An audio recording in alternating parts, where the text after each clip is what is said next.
Notre chronique se réservait jusqu'à présent aux médias de la littérature, mais elle change, elle sait s'adapter à la vie des bibliothèques de Pontoise.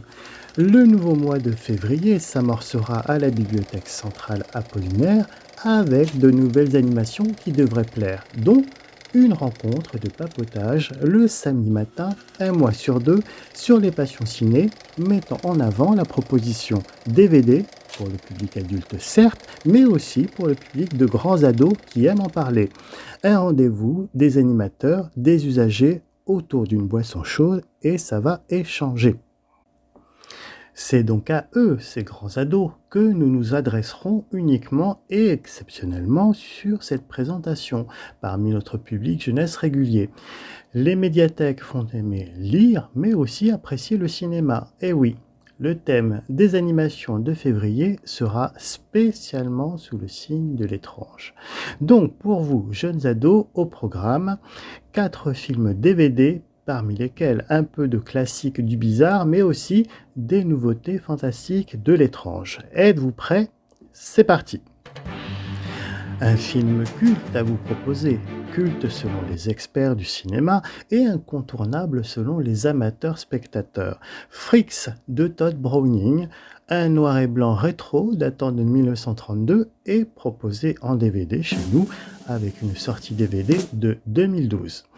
Cette histoire d'amour cruel filera encore de nos jours le frisson et se montrera encore efficace dans l'exploitation du domaine étrange.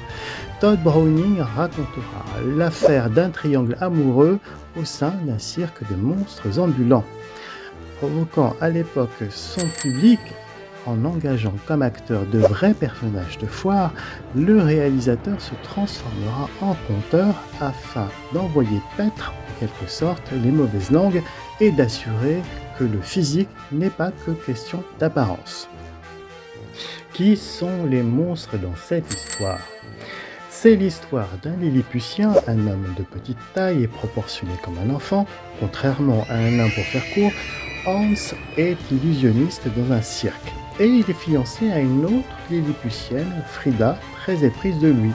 Pourtant, Hans se laissera abuser et détourner par le charme de la trapéziste diabolique Cléopâtre, femme de grande taille et tentatrice qui fera oublier à Hans qu'il est handicapé et petit. Le film Freaks est un film cruel et tissé de désillusions, de manipulations.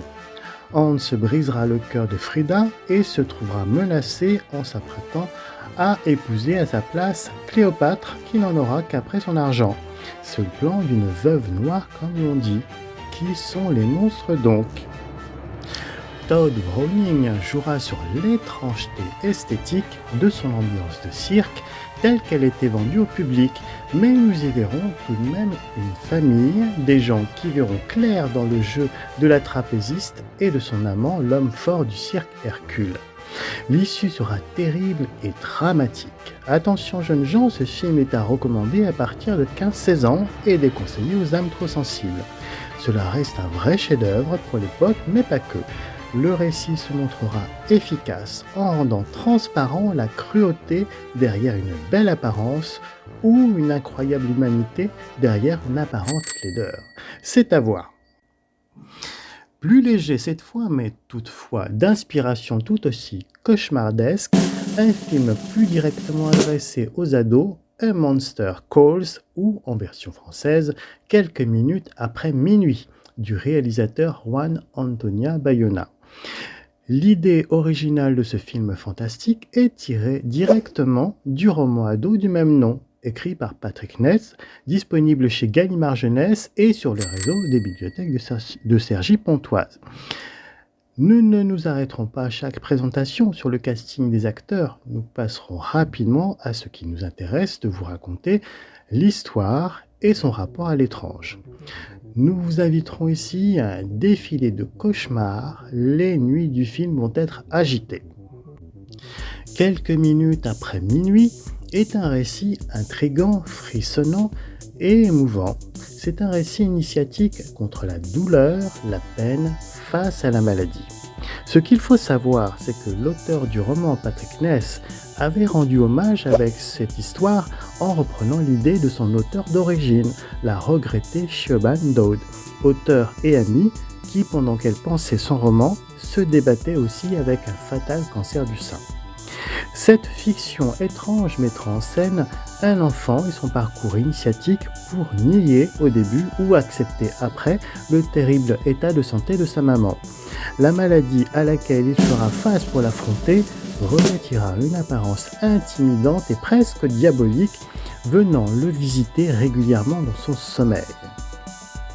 Nous serons alors à minuit aspirés au-delà des frontières du réel, ignorant nous, spectateurs, si cela est le fruit de l'imagination délirante de l'enfant qui fait son deuil, ou si l'enfant est vraiment en duel avec une force magique qui ne le lâchera que s'il réussit les épreuves qu'on lui impose chaque nuit, lui promettant ainsi aussi la rémission miraculeuse de la maman. Connor O'Malley a 12 ans et on comprendra qu'en pareilles circonstances, le quotidien ne soit pas facile à porter et qu'imaginer l'avenir sans elle soit bouleversant. On céderait à la peine naturellement pour moins que ça. L'enfant va se refermer sur lui-même et il ne se montrera pas très reconnaissant envers la petite Lucy, camarade de classe de 5e, qui lui prêtera main forte contre une bande de brutes à l'école. Connor vivra mal la maladie, la solitude, mais aussi les piques de ses brutes. Les sentiments éprouvés seront contradictoires, il luttera un peu contre tout et contre tous, et finalement sa rencontre avec un Nif mystérieux et monstrueux, toujours à minuit 7, va en quelque sorte le remettre en selle, l'éprouver pour boxer contre quelque chose de plus palpable et l'aider contre toute attente à surmonter les épreuves de la maladie de sa maman. Connor devra écouter l'arbre raconter 3 histoires, puis en raconter une à lui, toute personnelle. Nous pourrions nous dire que celle qu'il vit est déjà bien éprouvante, qu'il y a de la matière, mais peut-être que celle attendue par l'arbre de minuit sera une bien meilleure conclusion finalement, qui sait. Au début du film, Connor fuira l'arbre qui le hante et puis, paradoxalement, va espérer son retour chaque soir. Il sera son seul confident puisqu'il sera dans l'incapacité de se livrer auprès de son père, un peu absent, de sa grand-mère, un peu rigide. L'idée de confier ses pensées et ses secrets à un arbre est assez onirique, symbolique aussi d'un secret bien gardé, mais aussi d'une charge déposée ailleurs que sur ses épaules. C'est un sujet sérieux, poignant, bouleversant sur les sentiments, un film aux effets spéciaux impressionnants, c'est à découvrir. Troisième proposition intéressante selon nous sur le thème de l'étrange. Nous recommanderons à nos grands ados cet ovni SF du cinéma. Le récit dramatique d'une vie de couple entre un homme et une intelligence artificielle. Oui, vous m'avez bien entendu. C'est Her du réalisateur Spike Jonze et là pour le coup, nous vous citerons l'acteur Joaquin Phoenix qui pour ce rôle obtint tout de même l'Oscar américain du meilleur acteur. Et oui. Le public ado devrait peut-être trouver au début que cela manque un peu d'action et que cela flirte avec le cinéma intellectuel et passe sans rire de leurs parents, à la manière d'un film de Woody Allen. Mais il faudra donner sa chance au produit, comme l'on dit. Car la suite va surprendre et même désarçonner les spectateurs endormis sur les fondements philosophiques de ce qu'il est humain, sensé ou éthique selon eux de faire. L'histoire démarrera dans un futur proche de notre présent, mais bien plus développé sur l'usage quotidien de l'informatique et du numérique. C'est d'une vision futuriste finalement un peu pessimiste et presque pathétique, pourrait-on juger hâtivement, accroché à nos repères. Nous suivrons tranquillement Théodore et sa bande d'amis, des gens encore jeunes qui ont acquis une situation professionnelle stable, mais qui hélas seront presque désabusés des rapports sociaux ou amoureux. Ils pourront compter les uns sur les autres, mais cela ne suffira pas, et l'amour ne marche pas. Alors, pourquoi ne pas se réinventer dans ce cas? et tenter d'autres expériences si cela peut nous rendre plus heureux, semble dire le film. Le héros, Théodore, très éprouvé par une rupture amoureuse, se laissera tenter par la proposition d'une agence de rencontre avec un rendez-vous sentimental avec une intelligence artificielle qui devrait correspondre à toutes ses attentes émotionnelles et intellectuelles. Le film va nous faire sourire finalement et nous nous poserons même des questions sur nos usages fréquents, voire notre rapport addictif aux écrans. À force d'y être, on pourra le dire, ce sera sans doute notre smartphone qui nous connaîtra le mieux. Le réalisateur va transposer dans cette relation peu orthodoxe une véritable histoire d'amour comme l'on pourrait en voir dans un autre film du genre, avec son bourgeonnement, sa floraison et sa chute. Il sera original de percevoir le copiage parfait des réactions de l'humain dans le programme qui est en romance avec Théodore, avec toutefois en plus sa part décomplexée d'être synthétique. Nous parlerons de la confiance, de la complicité, des attentes de chacun, si vous verrez, même pour une intelligence artificielle, mais aussi de la fidélité du couple. Le film nous fera réfléchir sur nos propres attentes, sur nos propres limites amoureuses. La voix finale du film considérera la nature indépendante et beaucoup plus évolutive d'une intelligence artificielle, dédouanée progressivement de sa servitude humaine et s'offrant beaucoup plus d'opportunités d'évoluer en étant dématérialisée.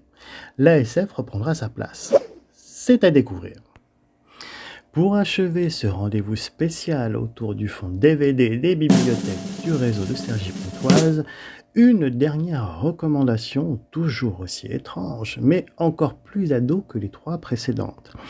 Avec ce dernier film, nous serons dans l'univers de la puberté, de l'adolescence difficile, mais aussi des transformations catastrophiques. Ça sera bien plus qu'un passage vers l'âge adulte avec ce film du réalisateur Josh Boone intitulé Les Nouveaux Mutants. Certains fans de comics américains réagiront probablement automatiquement puisqu'en effet, l'idée originale du film s'inspirera d'une série spin-off, c'est-à-dire cousine associée, de la grande aventure Marvel Comics nommée Les X-Men. Le film a été presque qualifié par les fans de maudit, différé plusieurs fois dans sa sortie pour des raisons de calcul d'entrée tout d'abord, comme les dernières adaptations au grand écran des X-Men furent un échec commercial, repassant sous les ciseaux du montage pour s'ajuster au mieux à un succès incontestable, mais aussi du fait du coronavirus qui condamna les salles de cinéma à fermer par mesure d'hygiène pendant un temps et juste sur la dernière période prévue pour la sortie. Bref, le projet aura vu le jour et aura enfin trouvé son public. Ce film de mutants s'adressera plus particulièrement au public de grands ados, pour son propos certes, mais aussi pour son aspect horrifique ajouté qui devait séduire cette génération de spectateurs. L'adaptation au cinéma tiendra compte d'un dépoussiérage de la bande dessinée puisqu'elle date un peu de 1982 et qu'au fil des aventures, de nouveaux personnages se seront ajoutés plus récemment comme celui de la sorcière mutante Magic. L'action se déroulera entièrement à huis clos et le lieu où nous ferons connaissance avec les personnages tiendra plus de la maison de redressement pour délinquants que du centre d'aide à l'enfance promis aux mutants en émergence. C'est Daniel Moonstar, ado d'origine amérindienne, qui fera son entrée et introduira le centre. Se pensant en sécurité et prise en charge par un institut qui lui permettrait de gérer ses pouvoirs de mutant, elle finira par découvrir qu'elle a été choisie par le centre pour un plan de destruction à découvrir par le spectateur. L'ambiance devrait plaire aux ados, assez proche du huis clos célèbre du film américain de John Hughes, Breakfast Club, où des ados en retenue scolaire qui n'ont rien en commun vont apprendre à s'apprécier et se confier. La raison à la présence de chacun d'entre eux dans le centre viendra ternir l'ambiance festive et insouciante un peu impossible. Nous nous attacherons à la personnalité de chacun. Roberto le Brésilien, séducteur très sûr de lui et dont les pouvoirs solaires auront pourtant tué sa petite amie. Ou bien Ranée, l'Écossaise très pieuse, torturée par la paroisse de son village à cause de ses pouvoirs de lycanthropie. Elle se transforme en loup-garou en d'autres termes. Nous serons intrigués par la peste et coupante russe Iliana, dont la maîtrise de l'épée magique ou diabolique la rendra peu fiable auprès de ses camarades. Ou bien alors, nous aurons un peu de compassion pour le jeune fermier américain, Samuel, aîné d'une famille nombreuse travaillant dans les mines, seul survivant d'un éboulement minier grâce à ses pouvoirs thermodynamiques qui le feront exploser et voler comme une fusée. Cette génération de mutants se montrera plus écorchée vive que celle de ses aînés, les X-Men, car tous se sentiront coupables d'avoir blessé des innocents la première fois à la manifestation involontaire de leur pouvoir. Ils ont à travailler là-dessus avec une thérapeute, mais les choses ne sembleront pas être ce qu'elles paraissent et tous les entretiens devraient nous conduire à des usages top secrets dont la révélation par un des personnages vont faire voler la quiétude du centre en éclats. En effet, le talent de Daniel Moonstar, c'est de projeter visuellement les secrets ou les pires terreurs de ceux qu'elle approche. Le réalisateur nous offrira une ambiance sous pression avec une tension qui montera crescendo dans la peur et l'horreur. Qui sera le cauchemar de qui, le centre ou ses pensionnaires? Ce genre assumé se distinguera de l'offre des autres films X-Men plus grand public et l'ouvrira aussi à un plus large public qui n'aura pas besoin d'avoir lu le comics pour entrer dans ce thriller. C'est à découvrir aussi. Voilà, nous espérons vous avoir donné envie d'emprunter ces offres DVD ou envie de vous joindre à la nouvelle animation de papotage autour des films à la bibliothèque Guillaume Apollinaire de Pontoise. N'hésitez pas à réserver et à vous renseigner pour toutes ces offres. Bon visionnage!